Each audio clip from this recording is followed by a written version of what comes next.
Praise the lord. ప్రభు అయిన యేసుక్రీస్తు నామమున మీ అందరికీ శుభములు తెలియపరుస్తున్నాను.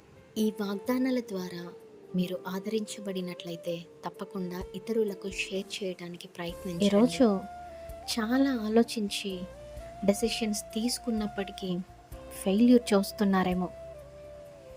మీ కుటుంబ సభ్యులు ఇంకెంతకాలము నీ అనాలోచితమైన మాటలు, డెసిషన్స్, ఇంకెప్పుడు మంచి డెసిషన్ తీసుకుంటావు, ఇంకెప్పుడు మంచిగా ఆలోచిస్తావు అనేసి మాట్లాడుతూ ఉన్నారేమో.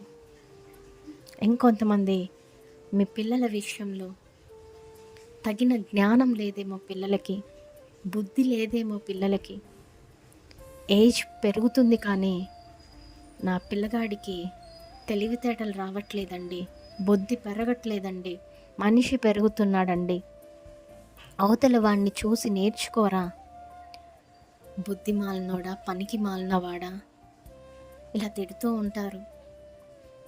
అయితే తల్లిదండ్రులు బిడ్డలకి ఆశీర్వాద వచనంలో పలకాలే కానీ ఇటువంటి మాటలు పలకూడదని జ్ఞాపకం ఉంచుకోండి.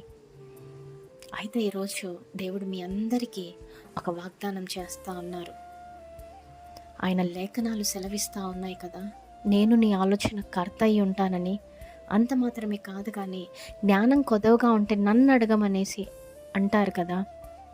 మరి ఈరోజు దేవుడు మీ అందరితో కూడా మాట్లాడుతున్న మాటలు ఏంటంటే, ఆశ్చర్యకరమైన ఆలోచన శక్తి, అలాగే అధిక బుద్ధి నేను మీకు అనుగ్రహిస్తాను అనేసి దేవుడు చెప్తా ఉన్నారు.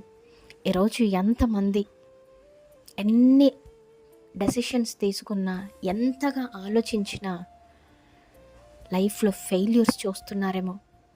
కుటుంబ వ్యవస్థను సరిగ్గా ముందుకు తీసుకెళ్ళలేకపోతున్నారేమో.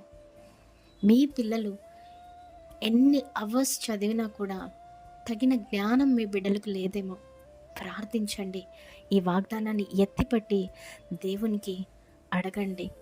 తప్పకుండా దేవుడు మీ జీవితంలో మంచి ఆలోచించే శక్తి, అలాగే అధిక బుద్ధిని మీ పిల్లలకి దయచేస్తాడని నమ్మండి, విశ్వసించండి. Amen. Praise the Lord. Have a great day.